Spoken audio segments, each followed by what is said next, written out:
안녕하세요. CES 탐구생활 두 번째 파트를 시작하도록 하겠습니다.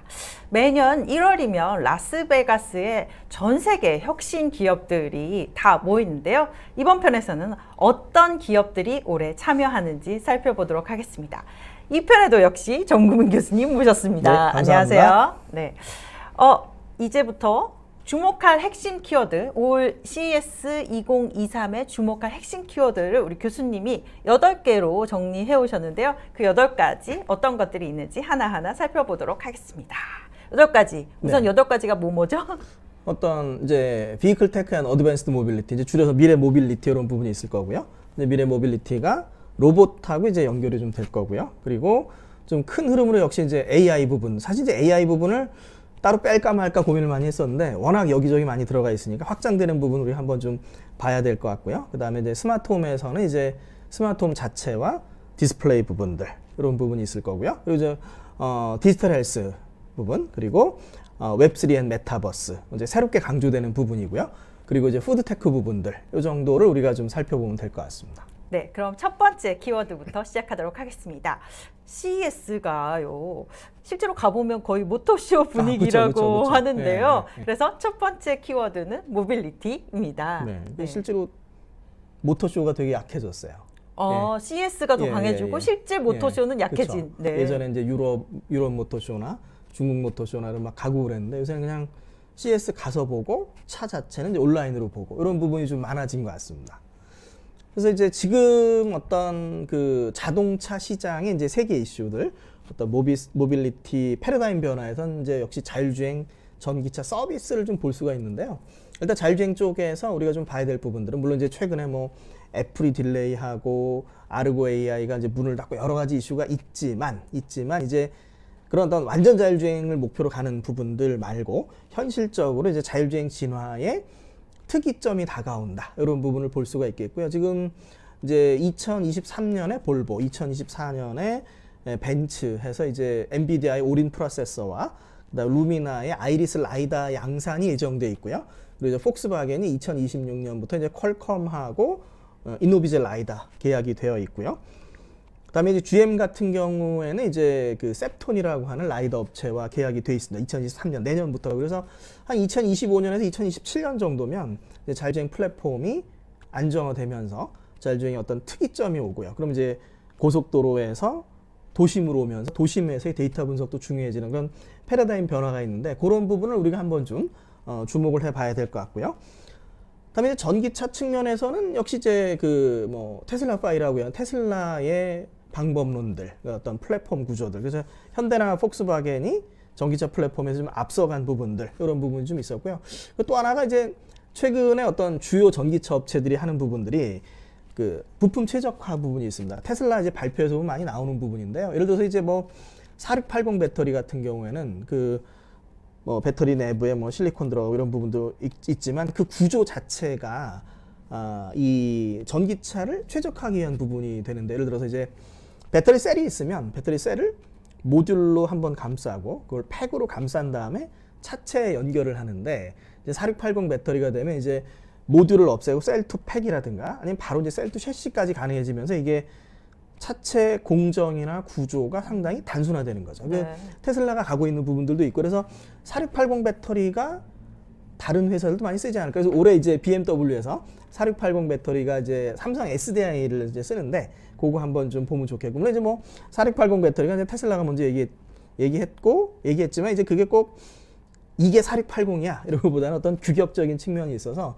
그런 어떤 각형이나 파우치 쪽에 많이 넘어가는 게 나오지 않을까. 그럼 CES 현장에 가면 볼 수 있을까요? 네, 그 BMW가 이제 전시한다고 그러는데 네. 그런 게 하나 있고요. 그다음에 뭐 전기차 회로적인 측면에서도 이제 현대차 같은 경우에 이제 뭐 200V 기존의 200V 느린 속도, 그다음에 400V 빠른 속도에서 800V로 충전을 이제 빠르게 하게 되는데, 기존의 400V 충전기도 지원을 해야 되는데 이제 이거를 회로를 새롭게 넣는 것이 아니라 모터 인버터 회로를 이용하는 어떤 그런 최적화의 모습들이 나타나고요. 선도 업체들이 이제 기존 후발 주자와의 차이점이 되는 부분들, 이런 부분들이 하나 있습니다. 전기적인 변화가 엄청나게 빠른 속도로 그 진행되고 전기차도 있네요. 보면은, 그러니까 약간 기술적인 얘기에서 어려운데 상당히 빠르게 가는 것 같아요. 네. 그런 부분들 이제 우리 또 박원익 기자님께서 열심히 또 정리해주고 계시니까 보시면 될 것 같고요. 다음 이제 서비스 측면으로는 우리가 당연히 코로나 끝나면 배송이 감소하겠지. 그런데 이제 사람이 이동하는 건 늘어나겠지, 이런 부분이 있었는데, 그러니까 배송은 감소했어요. 배송이 감소했는데 이제 의외로 인건비 상승으로 이제 공유 모빌리티 업체들이 운영이 뭐 아주 순조롭진 않은 이런 부분들도 또 하나 좀 있고요. 그리고 이제 서비스 측면에서 이제 디스플레이나 이제 커넥티드 카가 중요해지는 부분들, 이런 것도 또 하나 이제 우리가 살펴보면 될 것 같습니다. 이게 이제 전기차랑도 좀 연결이 되고, 그러니까 기존의 내연기관은 이제 조그만한 배터리밖에 없었는데, 이제 전기차는 밑에 엄청나게 큰 배터리가 이제 받쳐주면서 지금 나오는 신형 전기차들이 내부 디스플레이도 되게 화려하거든요. 그렇죠. 그러면서 이제 전기차가 신세대들에게 인기를 끄는 하나의 요인도 되기 때문에 그 디스플레이 발전들을 같이 좀 볼 필요가 있을 것 같고요. 그 다음에 뭐 UAM이라든가 선박이나 로봇하고 연계돼서 발전하는 부분들, 이런 부분은 한번 우리가 좀 참고를 해볼 수 있을 것 같습니다. 네, 어떤 기업들이 이 관에 좀 많이 참여하나요? 네, 이제 벤츠 그다음에 뭐 이제 GM 같은 경우, 보시는 저기 왜 들어갔지? 밑에 들어가야죠. 뭐 BMW라든가 뭐 이제 폭스바겐.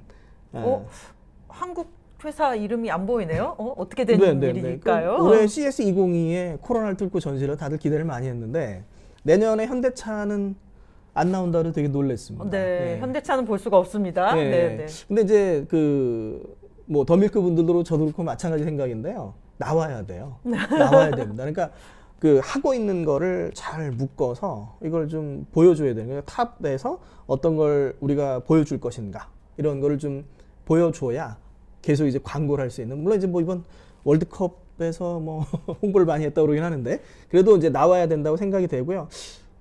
며칠 전에 이제 그런 게 있었어요. 그러니까 이제 올해 CES 2022에서 발표했던 그 PND, 플러그 인 드라이브 모듈을 장착한 로봇을 이제 실내 배송에 테스트하겠다, 이런 게 있었거든요. 그런데 거기에 이제 뭐 바퀴 움직임이 자유로워서 보면은 영상 보면 되게 재밌습니다. 그런 거를 좀 선보이면 어땠을까라는 좀 아쉬움이 있긴 해요. 네, 그럼 2024년에 기대해 보도록 하겠습니다. 예. 네네. 미래 모빌리티 주요 동향 짧게 좀 소개해 주시죠. 네, 뭐 아직 업체들이 많이 우리가 뭐 하겠다 발표한 건 아닌데 대략 나와 있는 걸 좀 보면, BMW가 이제 신규 전기차 플랫폼, 이제 노이어 클래스, 뉴 클래스거든요. 네. 이걸 이제 공개한다고 그랬는데, 여기에 이제 삼성 SDI의 4680 배터리가 탑재가 되어 있다고 합니다. 그래서 이게 이제 테슬라의 4680 배터리가 이제 쭉 확산되는 이런 부분들도 우리가 한번 좀 볼 수 있겠고요. 그다음에 상당히 재밌게 본 거죠. 소니의 전기차. 소니의 전기차 2021년에도 이제 그쵸. 공개를 했고, 예. 2022년에도 나온다고 했고, 예. 드디어 이제 어떤 양산 차량을 공개하겠다고 네. 발표를 해서 이제 혼다를 통해서 위탁 생산하는 부분인데, 이제 재밌는 부분 뭐 이제 소니의 어떤 디스플레이나 이런 부분뿐만 아니라 레벨 3의 자율주행 기능도 탑재하겠다, 이렇게 얘기를 했고, 실제로 어떤 혼다도 이제 레벨 3를 작년에 한 100대 정도 시범 생산한 부분이 있었기 때문에 그런 부분도 한번 우리가 좀 참고를 해보면 될 것 같습니다. 부품 쪽도 간략하게 설명해 주시죠. 네, 이제 자율주행으로 가면은 이제 아까 이제 말씀드렸던 것처럼 자율주행 플랫폼 부분들, 그거는 이제 프로세서, 이제 센서가 가는데요. 여기 이제 라이더 업체 중에 이제 맨 마지막에 나와 있는 셉톤이라고 하는 업체, 셉톤이 이제 GM하고 계약을 한 업체거든요. 즉 어떤 양산까지 갔다는 거죠. 그러니까 셉톤, 이노비즈, 그다음에 이제 루미나, 요 3사가 거의 양산에 갔기 때문에 이제 뭐 내년부터라도 이제 쏟아져 나올 수 있다. 가격이 많이 싸질 수 있다. 이런 부분이 하나 있고요. 다음에 이제 4D 이미징 레이더에서는 이제 우리나라의 스마트 레이더 시스템하고 이스라엘의 이제 RB가 혁신상을 받았는데요. 4D 이미징 레이더도 CS2022에서 많이 강조됐던 부분입니다. 예, 그런 부분들이 좀 있고요. 다음에 그 다음 페이지에 나오는 부분들은 이제 뭐가 있냐면 자율주행 프로세서 측면에서 이제 모빌아이, 퀄컴, 엔비디아가 메인인데, 여기 암바렐라라고 하는 업체가 이제 올해 혁신상을 좀 받았습니다. 네. 어떻게 보면 이제 자율주행 프로세서 메인은 아니지만 이제 후발주자라고 좀 볼 수가 있고, 그래서 컨티넨탈하고 계약을 좀 했고, 그다음에 이제 최근에 어젠가 이제 보쉬랑 계약한 게 좀 하나 있었습니다. 그래서 그 밑에 있는 그 이스라엘의 발렌스라고 하는 업체를 좀 눈여겨 보시면 좋을 것 같은데 이제 자율주행차가 상용화되면 카메라, 레이더, 라이다의 그 엄청난 데이터를 고속으로 받아야 되거든요. 그러면 이제 기존의 차량용 네트워크는 안 된다는 얘기죠. 그래서 네. 뭐가 들어가냐면 이제 그 두 개의 기술이 경쟁하고 있는데요. 이제 발렌스가 하고 있는 건 미피라는 기술인데 미피 혹시 들어보셨나요? 예전에 들어봤던 그쵸, 것 같아요. 그쵸. 네네. 미피는 그 뭐 TV나 휴대폰이나 멀티미디어 쓰던 기술이거든. 네. 그 기술들은 그러니까 저 코엑스 가면 이제 코엑스의 SM 엔터테인먼트 큰 디스플레이인데 거기도 이제 미피가 들어가고 네, 네. 그런 어떤 기존에 쓰던 멀티미디어 네트워크 기술을 차량 쪽으로 가져온 표준이죠. 그래서 미피라는 표준이 하나 있고요. 그다음에 ASA 아싸라는 표준이 하나 있는데 발렌스는 이제 미피 표준으로 그런 부분들을 이제 보고 있습니다. 자율주행 센서에서 데이터들을 이제 모아서 이제 가는 부분으로 좀 볼 수가 있고요. 그리고 이제 뭐 우리나라의 마스 오토를 비롯해서 여러 자율주행 기술들이 이제 상용화되는 측면들 이런 부분들이 좀 있었습니다. 네, 또 차량 안에서 디스플레이하고 오디오의 발전도 되게 많이 달라졌잖아요. 네네네. 그것도 잠깐 설명해 주시죠. 네, 대표님 말씀처럼 올해 특징이 디스플레이하고 오디오가 상당히 많이 보이거든요. 그래서 현대모비스의 이제 스위블 디스플레이라고 하는 부분들은 이제 OLED 패널이 뭐 주행 모드에 따라서 오르락 내리락하는 이제 이런 부분들이고요. 뭐 사용자 친화적 UI 혁신상을 받았고요. 다음에 이제 두 번째 부분은 이제 컨티넨탈의 그 시닉뷰 헤드업 디스플레이가 상당히 재미있거든요. 이게 이제 BMW에서 P-HUD란 명칭으로 밀고 있는 기술인데요. 이제 우리가 뭐 여기 네 디스플레이에서도 이제 여러 업체들이 혁신상을 받았고요. 뭐 이제 현대모비스에서 뭐 아래 위로 오르락 내리락 이런 부분도 좀 있었고요. 그 다음에 컨티넨탈의 헤드업 디스플레이는 BMW가 이제 밀고 있는 기술인데요. 이제 차창에 밑에 블랙밴드를 둔 다음에 거기에 이제 띄워주는 이런 부분인데 어떻게 될지는 좀 지켜봐야 될 것 같습니다. 그리고 오디오 기술도 좀 있었고요. 작년에 이제 이스라엘 실렌티움이 있었는데 올해 이제 LG 디스플레이나 디락의 어떤 오디오 기술들, 그러니까 차량 내부 어떤 대표님 말씀대로 생활 공간으로 바뀌는 이런 부분이 하나 좀 될 것 같습니다. 다음에 이제 전기차 측면에서 뭐 배터리라든가 충전기, 우리나라 업체들도 혁신상을 많이 받았고요. 다음에 어떤 앞으로 저 데이터 분석 및 서비스 부분도 많이 발전해 나간다. 이런 부분들 한번 좀 우리가 주목해 보면 될 것 같습니다. 네, 진짜 이렇게 설명을 길게 할 정도로 CES가 거의 오토쇼 분위기라는 거죠. 많아요. 네, 첫 번째 키워드 그래서 모빌리티였고요. 그럼 두 번째 키워드로 넘어가도록 하겠습니다. 두 번째 키워드는 로봇입니다. 2022년에도 로봇이 꽤 그쵸. 나왔어요. 네, 근데 2023년에 로봇 뭐가 네. 달라질까요? 그러니까 이제 다들 이제 그 코로나19가 끝나면 로봇이 줄어들지 않을까. 예, 실제로 줄어든 부분도 있어요. 예를 들어서 이제 뭐 중국의 푸드 같은 서빙 로봇 업체 상당히 어렵다 이런 기사도 좀 나왔었는데 그런 부분. 그런데 이제 뭐가 있냐면 이제 산업용 측면에서는 상당히 로봇 시장이 커지는 측면이 좀 있습니다. 그래서 우리가 배송 로봇, 서비스 로봇, 산업용 로봇 그 세 개의 부분들을 좀 나눠서 보면 될 것 같습니다. 로봇 쪽에서는 뭐 이제 그 배송 로봇들 이런 부분들이 좀 있고요. 아모레 퍼시픽도 재미있습니다. 그러니까 여기서 나오는 부분들이 맞춤형 화장품 제조 이런 부분이 있거든요. 그래서 맞춤형 최적화 이런 부분도 볼 수가 있겠고요. 그리고 이제 어떤 그 생산 산업용 쪽에서 이제 뭐 농업용 자동 피망 수확 시스템이라든가 이런 네. 여러 로봇들이 또 혁신상을 받았습니다. 네, 이런 로봇들 직접 가서 또 보시고 알려주시고요. 네. 세 번째 키워드로 넘어가도록 하겠습니다. 세 번째 키워드는 인공지능입니다. 최근에 이 챗 GPT 맞아요, 이런 게 막 맞아요. 화제가 그쵸, 되면서 그쵸, 요즘 그쵸. 또다시 인공지능에 대한 관심이 되게 네, 높은데요. 네, 네. CES에서도 또 인공지능 기술 아까 말씀하셨지만 이게 다 모든 제품과 서비스에 다 녹아 들어가 네, 있는 네. 거잖아요. 그쵸, 네, 그쵸. 네.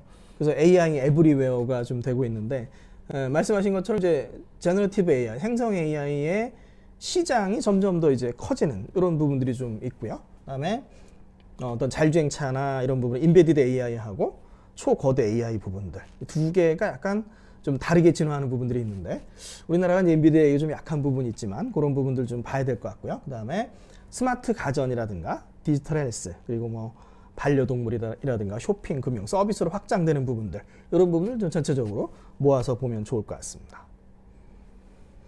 그래서 이제 처음에 나와 있는 아카펠라 그룹 같은 경우가 상당히 그 좋은 기술로 생각이 되고요. 예를 들어서 뭐 우리가 목이 아플 수도 있는 거고 또는 이제 약간 장애가 있거나 아니면 나이가 들어서 목소리가 잘 안 나오던 거는 음성을 합성해주는 이런 부분도 좀 있었고요. 그다음에 우리나라 이제 클레온이나 플라스크 같은 경우도 이제 어떤 디지털 휴먼이라든가 동작 캡처나 이런 부분들을 좀 하고 있습니다. 그리고 뭐 이제 반려동물이라든가 대기 오염이라든가 여러 가지 측면에서 또 AI가 많이 좀 쓰이고 있습니다. 네. AI가 모든 제품과 서비스에 들어가는 이런 상황이 되어 있는데요. 이런 것도 현장에서 직접 보고 또 전달해 드리도록 하겠습니다. 이제 네 번째 키워드로 가보겠습니다. 네 번째 키워드는 디스플레이인데요. 사실 CES 하면 대형 디스플레이 전시가 그렇죠. 사실 되게 네. 전시장을 압도하잖아요. 올해의 트렌드 어떻게 될까요? 이제 코로나19가 종식이 되면서 뭐 예측이 됐던 부분도 있고 아닌 부분도 있는데 TV나 이제 스마트폰 시장이 약간 좀 축소된 부분이 좀 있는 거죠. 아, 네. 그동안 너무 많이 잘 팔린 거죠. 맞습니다, 네, 맞습니다. 정상으로 돌아온 거죠. 우리가 이제 집에만 있다 보니까 이제 이런 부분들이 있는데, 그래서 그런 어떤 TV나 스마트폰 시장이 약간 축소되면서 반면 어떤 차량용 디스플레이 시장은 작지만 좀 늘어난 측면들 이런 부분들 좀 이제 봐야 될 것 같고요. 그래서 이제 벤더블 디스플레이라든가 뭐 OLED 제품이라든가 이런 부분들 우리가 한번 좀 보면 좋을 것 같고요. 다음에 LG나 삼성의 역시 디스플레이 경쟁들. 이제 OLED 측면에서 이제 LG가 앞서 있었는데 삼성에서 QD OLED의 이제 생산 수율이 나오면서 경쟁하는 양상을 한번 우리가 좀 살펴보면 좋을 것 같습니다. 작년에 LG가 2022년 CES에 LG가 이제 그런 디스플레이 같은 게 전시가 전혀 없었잖아요. 되게 친환경이라서 딱 QR 코드만 있었는데 2023년에는 어떤 전시를 할지 좀 기대가 되네요. 네, 네, 많이 나올 것 같습니다. 네. 네, 양사다. 디스플레이 그래서 주요 기술 조금 더 소개해 주시죠. 네, 네, 네. 그래서 뭐 이제 그 LG OLED 혁신상 받은 부분 이제 모니터 공유를 바꾸는 부분들. 그러니까 지금 하나의 트렌드인 거죠. 플렉서블 OLED라고 하는 부분들. 그게 이제 하나의 좀 트렌드가 되고요. 그다음에 점점 더 이제 화질이 올라가면서 전문가를 위한 부분들, 이런 부분들도 또 이제 하나의 트렌드가 좀 되고 있습니다. 네, 다섯 번째 키워드는 스마트 홈입니다. 사실 코로나 때문에 사람들이 집에 되게 많이 머물면서 집안에 갖가지 용품들을 많이 사고 정말 집을 똑똑하게 만드는 스마트 홈 기기들을 많이 구입했었는데요. 2023년에는 또 어떤 신제품들이 나올까 되게 기대가 많이 됩니다. 네, 그러니까 코로나19가 이제 거의 사라지면서 가장 타격받은 시장, 역시 이제 스마트 가전 시장으로 볼 수 있겠고요. 그래서 뭐 이게 예를 들기가 상당히 뭐한데 나중에 이제 오프라인에서 잠깐 좀 말씀드리겠는데, 그러니까 전략 자체를 21년에 많이 팔려서 22년엔 더 늘렸다가 이게 줄어드니까 좀 타격받고 이런 사업 부분들이 조금씩 있어요. 어쨌든 이제 지금 이제 스마트 가전에서 전반적인 트렌드는 보면 이제 가전들을 서로 연결해 가는 부분들, 이런 부분들도 있고, 삼성 스마트띵즈라든가 LG 뭐 띵큐라든가 이런 부분들 한번 우리가 보면 좋을 것 같고요. 그리고 작년에도 이제 주요 이슈가 됐던 부분이 어떤 에너지 효율을 관리하는 부분, 집 전체의 에너지 효율을 어떻게 관리할 것인가, 이런 부분들. 그리고 이제 무선으로 연결되는 부분들, 여러 가지 기기들, 이런 게 좀 하나의 좀 트렌드로 우리가 좀 볼 수 있겠습니다. 그래서 뭐 전반적으로 어떤 삼성과 LG의 연결의 경쟁, AI 경쟁, 이런 게 또 하나 이제 스마트홈에서 이슈가 될 것 같고요. 그리고 이제 재미난 다양한 가전들이 늘어나는 측면들, 이런 것도 또 하나 우리가 좀 바라보면 좋을 것 같습니다. 네. 여섯 번째 키워드로 넘어가도록 하겠습니다. 여섯 번째 키워드는 디지털 헬스입니다. 워낙 코로나 때문에 건강에 대한 관심이 높아졌고 또 다 이렇게 원격 의료라던가 디지털 헬스 2022년에도 참 많았었는데요. 2023년에도 그 추세가 계속될 것 같네요. 네, 이제 디지털 헬스 이제 CS2022에서 트렌드가 확 바뀌었거든요. 더 이상 이게 어떤 IT에서 바라볼 측면이 아닌 것 같고 의료 쪽에서 좀 봐야 될 그런 부분인데, 더밀크에서 우리 장진규 대표님이나 이제 강성주 대표, 작년에 이제 강성주 대표님께서 참 많은 설명을 해주셨어요. 이게 이런 차원에서 시장을 바라봐야 되는구나, 이제 공부를 많이 했었는데요. 그래서 전반적으로 보면 이제 우리가 진단에서 치료로 발전하는데, 우리나라에서 아무래도 규제 때문에 진단에 머물러 있는 측면들, 이게 이제 이슈가 되는 부분은 뭐냐면 이제 진단에만 머물러 있어가지고 수익성에 좀 이슈가 좀 있어서 그런 부분들 우리가 어떻게 발전시켜 나갈 것인가, 이런 부분들 좀 봐야 될 것 같습니다. 이제 CS202와 마찬가지로 에봇에서 이제 혁신상을 3개를 좀 받았고요. 에봇의 기기들이 어떤 실제로 이제 몸에 이식해서 동작을 하기 때문에 IT와 의료의 중간적인 측면들 이런 부분이 좀 하나 있고요.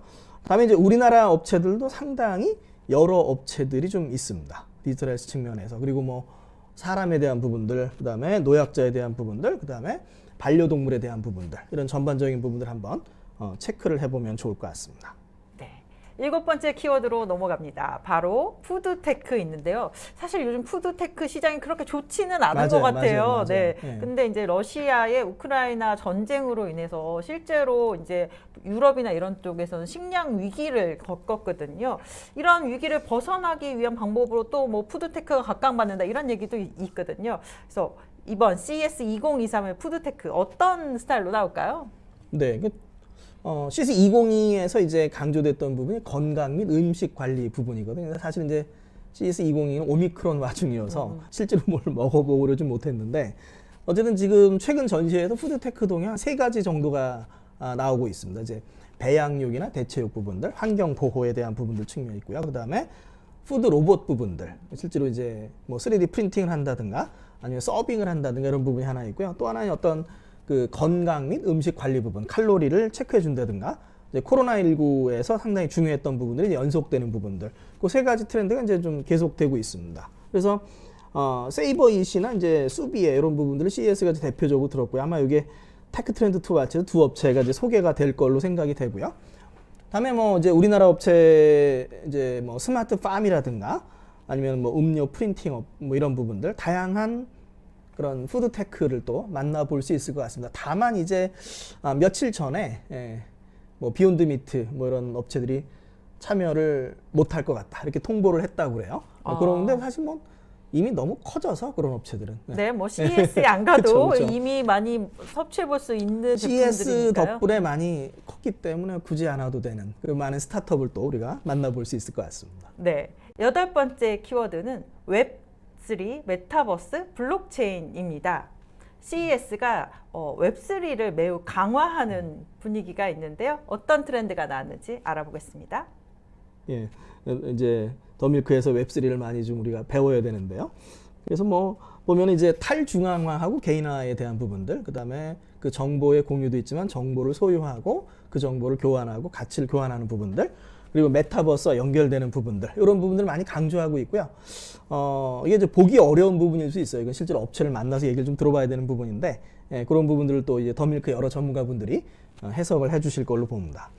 일단 뭐 우리나라에서 이제 최고 혁신상 받은 부분들 이제 GK 보팅이라고 하는 부분이 있고요. 이제 한양대 교수님하고 국민대 교수님, 국민대 교수님이 저희 과에 있어요. 네. 두 분이 부부인데 이제 창업을 하셨고요. 지크립토라는 업체를 창업을 하셨고요. 여기서 이제 최고 혁신상을 받으셨는데 내용을 들어보면 상당히 재밌습니다. 그러니까 블록체인이라는 게 보통 이제 오픈돼 있는데 이거를 프라이빗 블록체인으로 만들어서 사용자와 관리자만 자기 데이터를 확인할 수 있는 거죠. 그래서 블록체인의 장점인 데이터 변조가 안 되는 장점을 유지하면서 익명성을 가지기 때문에 그래서 투표라고 하는 부분이 익명성을 많이 유지를 해야 되기 때문에 했다 이런 부분이 있고 그래서 보면 나중에 가면은 뭐 결제 시스템이라든가 아니면 뭐 이제 차량에서 데이터 수집하는 부분들 여러 서비스에 좀 쓰일 수 있을 거다 이렇게 얘기를 했습니다.